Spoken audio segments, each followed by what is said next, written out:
Sofinco, pensez votre logement pour demain. Travaux, domotique, sécurité, bien-être. Sofinco présente Sud Radio, la vie devant nous. Eh bien bonjour à tous, ravi de vous retrouver pour un nouvel épisode de La vie devant nous. Chaque dimanche avec nos invités, on vous donne envie de bien vivre votre âge avec le sourire. Et puis eh bien cette émission elle est faite pour vous, que vous soyez enfants, parents, grands-parents et même arrière-grands-parents, parce que on a le plaisir d'avoir aujourd'hui dans l'histoire 4 générations qui cohabitent. Alors ici on partage des histoires de vie, des témoignages et des conseils concrets pour mieux vivre ensemble à tous les âges.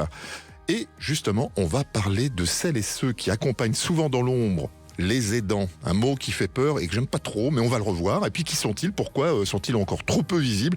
Et comment mieux les soutenir dans notre société? Et puis en pleine crise du logement, vous allez découvrir une nouvelle solution pour être propriétaire à moindre frais. Il faut quand même être payé un peu, et quel que soit votre âge, jeune et moins jeune. Et puis enfin, un sujet souvent sous-estimé, comment éviter que l'humidité dans nos logements puisse avoir un impact direct sur notre santé, et particulièrement celle des seniors. Allez, 3 regards complémentaires pour bien vivre, quel que soit son âge. Et si les aidants étaient enfin reconnus à la hauteur de leur engagement, c'est le sujet de notre première interview. Sud Radio, la vie devant nous. Et on reçoit ce dimanche Corinne Benzekri, présidente du collectif Je t'aide, qui œuvre pour faire reconnaître les droits des aidants et transformer justement le regard de la société sur le rôle. Alors bonjour Corinne. Bonjour Laurent. Alors pour commencer, qui sont les aidants aujourd'hui en France ? Alors, je pourrais commencer par une définition officielle, puis après on évoquera ce qui parlera le plus à vos auditeurs. Un aidant, une aidante, c'est une personne qui vient en aide de manière régulière et fréquente, à titre non professionnel, et ce mot est important, pour accomplir tout en partie des actes ou des activités de la vie quotidienne d'une personne en perte d'autonomie, du fait de l'âge, de la maladie ou d'un handicap. Non, c'est très précis, alors justement... Est-ce que chacun d'entre nous peut être concerné ? Alors chacun d'entre nous peut être aidant un jour. D'ailleurs, on est aujourd'hui, on estime un Français sur 4 est aidant, et on imagine dans quelques années c'est 11 millions à peu près. 11 millions d'aidants en France, effectivement. On estime quand même au niveau de notre collectif que tous les aidants ne sont pas représentés aujourd'hui. Et puis on a aussi des aidants qui ne se déclarent pas comme tels, puisque comme vous l'avez mentionné, être aidant, ça ne parle pas à tout le monde.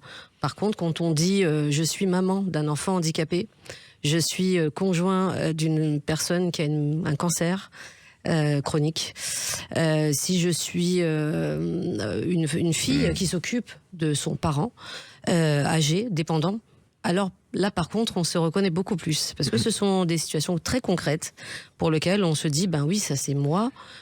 Ou c'est mon proche, ou c'est mon voisin, ou c'est mon ami, ou quelqu'un de ma famille. Oui, et puis c'est un temps long. Alors votre collectif, justement, qui insiste sur l'invisibilité des aidants. Pourquoi aujourd'hui en France les aidants sont-ils encore si peu reconnus ? C'est vrai que c'est un sujet qui est assez récent. Pour vous donner une indication, le collectif a 10 ans. Avant, effectivement, d'avoir créé la Journée nationale des aidants, on ne se posait pas trop de questions de qui accompagnait ces personnes fragiles. On ne se préoccupait pas de leurs droits, ni ne s'inquiétait pas pour leur santé. Et or aujourd'hui, on se rend compte que les aidants sont fragilisés, parce que si au long cours, pendant 10 ans, 15 ans, 20 ans, et même pour une maman d'un enfant en situation de handicap, c'est toute une vie, on accompagne une personne fragile, qui est dépendante, qui n'a pas forcément de solution d'accueil, d'accompagnement, ça veut dire que c'est la personne elle-même qui accompagne, qui gère, bien sûr. qui soigne. Justement, quels sont aujourd'hui les principaux besoins des aidants que vous déclinez dans votre collectif pour que le monde change ? Alors déjà, le collectif a pour mission de faire valoir les droits et les faire avancer, en tout cas au niveau des politiques publiques. Donc on siège dans différentes instances pour faire avancer la cause et prouver que le combat il est juste. Le droit, voilà. c'est des avantages, Exactement. une retraite éventuellement avec un trimestre. Pour l'instant, on y est, on c'est un y peu est, ça, on est, hein. on- voilà, C'est un on peu est un ça. peu loin, mais effectivement, on parle de du ça. temps qui est payé. Des congés, Voilà, des congés exactement. par exemple, si vous êtes. Des vous êtes- absences. exactement, si vous Qui ne êtes au soient- travail. Qui ne baisse pas votre salaire. Voilà. C'est des actions très concrètes que vous menez en fait dans le Exactement. collectif. Et c'est des combats vraiment centimètre par centimètre qui sont gagnés en 10 ans. On ne parle pas de révolution, mais on parle vraiment de combats par palier, petit à petit. Est-ce que justement les entreprises et les pouvoirs publics prennent suffisamment ce sujet en compte? C'est un peu aussi l'objet de votre collectif. Nous, on estime que non. Ouais. Et c'est pour ça qu'on milite. Et c'est pour ça qu'on essaie de rassembler, parce qu'un des axes du collectif, c'est de rassembler un maximum d'acteurs de l'écosystème, que ce soit une association qui s'occupe elle-même de personnes âgées dépendantes, par exemple, de personnes malades, ou que ce soit des structures qui s'occupent eux-mêmes des aidants. Voilà, l'idée, c'est d'être ensemble et de nous rassembler pour être plus forts auprès des pouvoirs publics. Combien dans votre collectif, combien d'adhérents? Alors, on a une quarantaine d'aidants personnes physiques, Ouais. et on a une quinzaine aujourd'hui d'associations qui nous ont rejoints, militent, en fait. avec nous, et qui apportent, on va dire, leur expertise dans leur domaine spécifique. Et je pense que ça aussi, c'est assez remarquable, puisque on connaît pas tout sur tout. Non, mais... Du coup, c'est un complément d'expérience, d'expertise. Je donnerai par exemple un exemple qui me semble important, c'est de parler des jeunes aidants que peu connaissent. On estime à 500 000 jeunes aidants aujourd'hui en France qui accompagnent leurs parents, leurs frères et sœurs en situation de maladie ou de handicap. C'est à tous les âges. Exactement. Alors, juste, allez, quelques secondes, le message que vous souhaitez faire passer. Vous étiez cette semaine au ministère. Tout à fait. Qu'est-ce que vous souhaitez faire passer aux aidants qui nous écoutent aujourd'hui? Juste, allez, 2 phrases. On ne vous oublie pas, qu'on est là pour vous. Rejoignez-nous, parce que plus on est nombreux, et plus on pourra faire avancer cette cause ensemble. Merci beaucoup Corinne Benzekri. Je rappelle que vous êtes présidente de collectif Je t'aide qu'on peut retrouver justement sur le web. Voilà. Puis on comprend justement que les aidants sont un pilier essentiel de notre société, mais qu'il reste encore beaucoup à faire pour les soutenir, accompagner. C'est justement repenser notre manière de vivre ensemble, et notamment au travers du logement. Sud Radio, la vie devant nous. Eh bien, notre grand invité aujourd'hui, c'est Xavier Lépine. Bonjour Xavier. Vous êtes fondateur de la Société des Nouveaux Patrimoines. Justement, vous travaillez sur une approche innovante du logement, le logement intergénérationnel, en tout cas être propriétaire, quel que soit votre âge. Et puis, on sait que ce logement, justement, est en pleine crise, au cœur des enjeux à la fois des jeunes, mais aussi du vieillissement. Alors, pourquoi, justement, faut-il repenser nos modèles? Et puis, qu'est-ce qu'on entend par votre nouvelle façon d'être propriétaire? Bonjour, Laurent. Ce qui est une évidence, c'est que le logement n'est plus abordable. Acheter son logement, c'est quelque chose qui finalement est très presque deuxième partie du XXe siècle et pas trop du XXIe siècle. Le déménagement est devenu, changer de logement, c'est devenu compliqué. Et en fait, c'est un petit peu le rapport à la propriété qui est questionné. Aujourd'hui, vous connaissez tous 2 solutions. Vous êtes locataire, vous payez un logement, vous payez un loyer à fond perdu. Vous êtes propriétaire, bon, c'est super, mais c'est pas dans vos moyens. Donc en fait, la réponse que nous avons mis en place, elle est en même temps un droit constant. Donc ça n'a pas été une révolution en tant que telle. Et ça consiste tout simplement à dire, vous achetez, au lieu d'acheter définitivement la propriété, vous allez acheter du temps. En l'espèce 25 ans de propriété, et en fait ça va vous réduire le coût d'acquisition entre le remboursement du crédit que vous avez contracté pour acquérir ce droit de propriété temporaire et la redevance que vous payez à la foncière qui vous accompagne. Cette réduction du coût mensuel, c'est 30% par rapport à une acquisition classique, et c'est surtout l'équivalent d'un loyer. Ouais, alors justement, c'est-à-dire je suis locataire, je ne vais pas payer plus cher. Alors on peut prendre un exemple chiffré? Oui, prenons un logement qui vaut 300 000 euros. Ok, très bien, allez. Ce logement vaut 300 000 euros. Si vous voulez l'acheter, c'est 1 500 euros par mois. D'accord. Si vous voulez le louer, ça va plutôt être 1 000 euros. Si vous voulez l'acheter à 1 500 euros par mois, il faut gagner 4 500.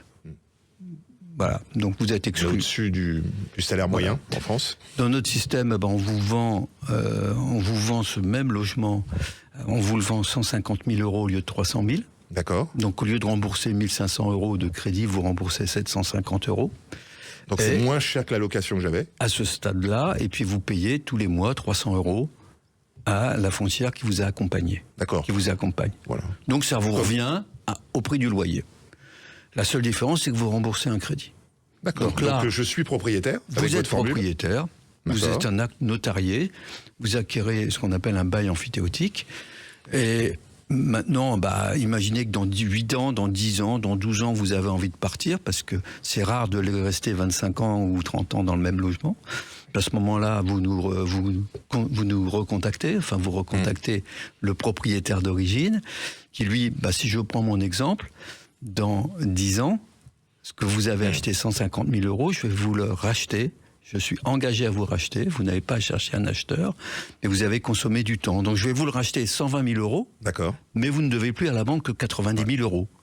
Donc vous avez économisé déjà 30 000 euros. Bon, ce dimanche, on parle chiffres, mais c'est très très intéressant oui, en fait. Parce qu'en fait, 30 000 euros, c'est l'équivalent de 3 ans de loyer. Exactement. Donc vous avez épargné déjà 3 ans de loyer. En même temps. En même temps. Et si le prix du logement augmentait, on va vous donner la moitié de la plus-value sur ce que vous avez acheté. Ouais. Xavier, on reste ensemble. On va justement parler qu'il faut... ça suppose quand même de lever certaines barrières culturelles. On va en parler juste après la pause. Et puis on va découvrir aussi les impacts de l'humidité sur notre santé et les solutions. Restez avec nous sur Sud Radio, on revient tout de suite. Sofinco, pensez votre logement pour demain. Travaux, domotique, sécurité, bien-être. Sofinco présente Sud Radio, la vie devant nous. Et bien de retour sur Sud Radio, ce dimanche vous êtes toujours dans La vie devant nous, votre émission qui casse les clichés sur les seniors, mais pas que. Et puis on retrouve Xavier Lépine, un fondateur de la Société des nouveaux propriétaires. Et on va justement aller un peu plus loin sur cette notion d'être propriétaire aujourd'hui, différemment, et en fait vous ouvrez une porte extraordinaire. On rappelle, vous proposez en fait une solution d'emprunt qui permet d'être propriétaire à quasi moitié prix en quelque sorte, c'est-à-dire qu'un bien qui coûte 300 000 euros, vous l'achetez 150 000, vous êtes propriétaire et vous... En fait, vous économisez tous les mois 30%, et puis quand vous partez, vous récupérez également 30% de tout ce que vous avez dépensé. Donc vous avez payé comme un loyer, mais vous récupérez 30%. C'est un peu comme en Angleterre ou dans d'autres pays anglo-saxons. En fait, on n'est pas propriétaire à vie, c'est ça? On est propriétaire pendant 10 ans? Vous êtes propriétaire pendant 25 ans. 25 ans. Vous qui décidez. C'est vous. Parce qu'aujourd'hui, si vous voulez, que ce soit un senior, que ce soit un junior, on ne sait pas combien de temps. On a de la mobilité professionnelle, on a de la mobilité familiale, on a finalement, vous êtes scotché dans quelque chose d'ailleurs que vous ne pouvez pas acheter. C'est également extrêmement difficile de louer parce qu'il n'y a pas grand-chose à louer. Et donc ce système-là, il vous permet de rentrer dans un parcours résidentiel dont vous êtes aujourd'hui exclu. Non mais c'est très très intéressant, c'est révolutionnaire votre approche parce que on est en pleine crise du logement, donc c'est intéressant pour des jeunes. Et c'est intéressant aussi pour des moins jeunes qui souhaitent justement déménager ou pensons à ceux qui sont locataires. Oui, alors on a pas mal de seniors qui sont propriétaires de leur logement, mais qui en fait se disent non mais nous ce logement-là il nous convient plus. On a envie d'aller dans quelque chose qui nous convienne beaucoup mieux, peut-être plus adapté, parce que les enfants sont partis. Les enfants sont partis. On a quel que soit le niveau de richesse finalement, on a envie de quelque chose. Il faut que le logement ce soit désirable. C'est essentiel, le désir. Et le logement, c'est quand même un élément clé de sa joie de vivre. Donc, en fait, en même temps, ils n'ont pas envie de mettre tout leur argent. Donc, en fait, ils n'en prennent pas parce que personne ne veut leur prêter. Oui. Et ça, c'est un vrai sujet. Ce qui est un vrai sujet. Et donc là, en fait, ils viennent mettre en apport la quote-part qu'ils auraient empruntée. Et puis, ils ne payent que la redevance. Dans mon exemple, ils paieraient 300 € par mois pour se loger. C'est difficile à accepter quand même, parce que c'est tellement évident ce que vous proposez. En plus, c'est un acte notarial. Oui. Alors, Justement, est-ce qu'on peut imaginer que ce type d'habitat devienne une norme dans les années à venir? Parce que là, aujourd'hui, le marché est extrêmement tendu, les prix ne vont pas baisser, et puis les salaires vont pas augmenter pour justement se réajuster avec le prix. Donc comment vous voyez cette solution dans 5 ans? La réalité, c'est que le système financier, il a été absolument parfait depuis l'après-guerre. Il a été parfait parce que on était dans une période de très forte croissance où le travail payait plus que le capital. Et c'est là où toutes les générations d'avant ont pu se constituer un patrimoine. Aujourd'hui, le système financier, il finance plus grand monde. Il finance les gens qui ont déjà quelque chose, très concrètement. Vous savez, les statistiques, malheureusement, sont là. Hein. Vous avez 10 millions de seniors qui ont déjà totalement remboursé leur crédit, oui. Alors qu'il n'y a que 8 millions de personnes de ménages qui sont en train de rembourser un crédit aujourd'hui. Comment monétiser son logement? C'est une vraie question. C'est une question sociétale face à l'allongement de la durée de la vie, face aux besoins de services dont ont besoin les seniors. Ou d'adaptation de leur logement. Bien sûr, donc on comprend en fait qu'il y a des avantages très concrets, on les a posés. Quel rôle doivent jouer les pouvoirs publics?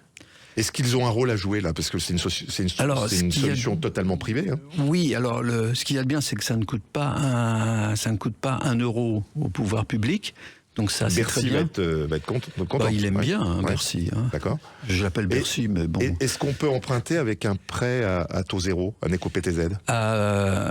Oui, aussi bien l'éco-PTZ d'ailleurs que donc pas d'intérêt, on peut emprunter, donc ça fonctionne aussi avec un prêt à taux zéro. Et puis ça fonctionne aussi pour les primo-accédants. Bien sûr.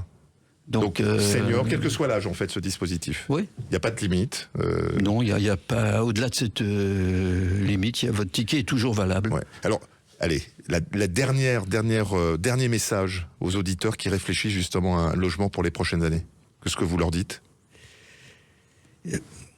La vie est belle. Ça, hein. Il faut juste accepter de changer le regard. Ouais. En fait, le monde a complètement changé. Mais vous apercevez que les institutions n'ont pas changé. Ouais. Et c'est ça qu'il faut faire évoluer. Donc effectivement, j'entendais madame juste avant, c'est ce regard qu'il faut changer. Le regard de l'institutionnel, moi, ce que j'attends de la puissance publique, c'est qu'elle dise, il faut y aller, les jeunes et les moins jeunes. Et alors, on peut vous retrouver sur le site neoproprio.fr. Voilà, écoutez, une solution allez voir votre notaire aussi, puisqu'on a bien sûr des notaires en France, et c'est très bien. Merci beaucoup, Xavier Lépine. Bien vivre chez soi, c'est un vrai levier, et c'est pas seulement une question de lien social, c'est aussi une question de santé.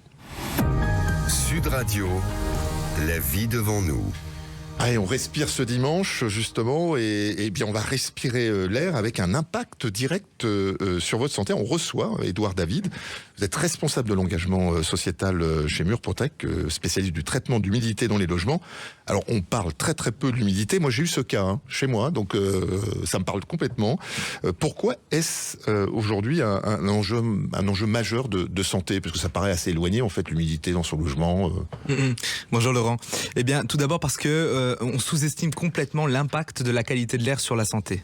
Or, aujourd'hui, on le sait, en France, les chiffres sont là. Il y a 20 000 personnes qui décèdent chaque année à cause de la mauvaise qualité de l'air en France. 20 000 personnes 20 000 personnes, 6 fois plus que les accidents de la route. Moi, j'en ai jamais entendu parler. Et pourtant, les chiffres sont fiables. Aujourd'hui, on le sait, c'est 20 000 décès chaque année et 28 000 nouveaux cas de maladies respiratoires qui seraient liés justement à une mauvaise qualité de l'air intérieur. Alors, on pouvait nous expliquer un peu plus concrètement les impacts justement sur la santé, et puis là aussi c'est quel que soit l'âge que j'ai. Quel que soit l'âge, après on sait qu'il y a des populations qui sont un peu plus vulnérables, je pense notamment aux enfants, aux bébés, forcément, puisqu'ils n'ont pas le même système immunitaire qu'une personne dans la force de l'âge, et bien évidemment on a nos seniors qui font partie de ces populations à risque et qui exposés, eh bien on le sait aujourd'hui, il peut y avoir un réel impact justement sur tout ce qui va être irritation respiratoire, sur tout ce qui va être aggravation de l'asthme, de bronchite aussi également, d'allergie chronique, et on sait aussi que ça a un impact sur la fatigue et le confort d'une certaine manière. On m'a parlé aussi des maladies cardiovasculaires, ça peut avoir aussi... Ça peut exacerber en effet les problèmes cardiovasculaires. D'accord, comment on repère justement un logement à risque ? Eh bien, il y a deux choses sur lesquelles il faut être attentif. Bien évidemment, c'est le logement. Il faut être attentif à son logement. Alors autant on va avoir des signes qui vont être visuels, présence de moisissures. Moi, j'avais de la moisissure, donc ça, je l'ai vu tout de suite. Condensation inexpliquée, je dirais, les matins quand on se réveille, notamment sur les vitres et à répétition. Des taches humides aussi qui pourraient apparaître sur la façade. Donc voilà, il faut être attentif à son logement. Il faut être aussi attentif à son état de santé. Parce qu'à un moment donné, en effet, quand on fait bronchite sur bronchite, il faut se poser les bonnes questions. Lorsqu'on est fatigué, qu'on n'arrive pas à expliquer cette fatigue-là, il faut à un moment donné se poser la question. Ce que vous dites, en fait, c'est que parfois, c'est pas visible sur les murs. Exactement. Et en fait, c'est plutôt votre santé et votre fragilité pour lequel il faut peut-être faire un audit. Alors, justement, comment on repère, alors au-delà de s'il n'y a pas de traces, comment ça se passe ? Comme je vous l'ai dit, donc il y a à la fois. C'est quoi les solutions en fait pour les solutions ? Aujourd'hui, les solutions, en effet. Donc ce qu'il faut bannir, c'est tous ces gestes un peu cosmétiques, c'est-à-dire que tout ce qui va être j'aère de temps à autre, ou alors simplement le simple fait de se dire que je repeins. Voilà, il y a de la moisissure, je repeins. C'est pas comment dire, c'est pas lié à de l'esthétique quoi. Ça faut pas le faire. Ça, faut absolument. Ça, c'est les gestes à bannir. C'est des pansements sur une jambe de bois. D'accord. Là où il faut, ce qu'il faut, c'est traiter la cause. D'accord. À un moment donné, c'est se dire que quand on a des problèmes récurrents d'humidité, ça va se matérialiser en effet à un moment donné par de la présence de moisissure. Mais éliminer la moisissure, c'est pas régler le problème. Ce qu'il faut, c'est justement vérifier, faire des diagnostics. Aujourd'hui, il y a des sociétés qui font des diagnostics. C'est un peu comme un audit. Exactement. Voilà. Vous faites un audit avec une société qui va, j'imagine, avec des sondes ou des outils adaptés, faire un... Exactement. L'objectif, c'est de mener une expertise, tout comme le fait aujourd'hui la société Murprotec. Donc, c'est mener des diagnostics, des expertises qui vont permettre à la fois de voir comment réagit l'enveloppe du bâtiment, sonder les murs, se dire est-ce qu'on a affaire à des remontées capillaires, est-ce qu'on a affaire à des infiltrations enterrées lorsqu'il s'agit de caves ou de garages, qui pourraient être des sources d'humidité. Est-ce qu'on a des systèmes de ventilation qui sont adaptés et qui permettent justement un renouvellement de l'air ? Est-ce que ça aussi, c'est important. Ça, c'est important, bien évidemment. Donc, c'est mettre le doigt, en effet, sur quelle est la cause déjà, d'où provient cette humidité, pour couper le tuyau et couper cette arrivée d'eau qui serait à l'origine, justement, d'apparition de moisissure. J'en ai pas vraiment entendu parler jusqu'à présent. Je savais pas qu'il y a des sociétés qui étaient spécialisées sur l'audit, justement. Alors, peut-être un message clé pour les auditeurs qui nous écoutent, sont un peu surpris en disant, je pensais pas que c'était aussi grave. À partir de quand faut-il agir ? Moi, le message clé en tout cas, c'est ne restez pas sans savoir pour ne pas rester sans agir. C'est-à-dire qu'à un moment donné, au moindre doute, il faut faire appel à des spécialistes pour en avoir le bien-être, parce qu'on voit que les conséquences sont dramatiques. Nous, aujourd'hui, dans le cadre de notre activité, on réalise pas moins de 30 000 diagnostics chaque année en France. Et sur ces 30 000, dans 15% des cas, il est trop tard. Il est trop tard, c'est-à-dire qu'il n'y a plus de solutions existantes qui permettraient à un moment donné d'avoir des résultats, en tout cas efficaces, pour soigner les pathologies qui seraient liées à l'humidité. Donc ne restez pas sans avoir, n'attendez pas que les dégâts soient irrécupérables. Je pense que vous avez fait peur à tout le monde là. Non, mais c'est important, cette santé publique. Merci beaucoup, Édouard David. Il y a des solutions, justement. Vous êtes responsable de l'engagement sociétal chez Murprotec. Aider, se loger, respirer un air sain. Écoutez, je crois qu'on a pris plaisir à bien vivre et bien vieillir avec beaucoup de solutions. Merci à nos invités, merci à vous de nous avoir suivis dans La Vie devant nous. La Vie devant nous chaque semaine sur Sud Radio. Je vous laisse en compagnie de Christophe Debien pour La Planète Demain. Et puis rendez-vous dimanche prochain de midi à 12h30, toujours sur Sud Radio, pour ceux qui souhaitent écouter, réécouter ou partager l'émission en podcast ou en replay sur l'application Sud Radio et le site sudradio.fr. Bon dimanche, bon appétit et portez-vous bien. Merci. Sud Radio, La Vie devant nous. Avec Sofinco, pensez votre logement pour demain. Travaux, domotique, sécurité, bien-être.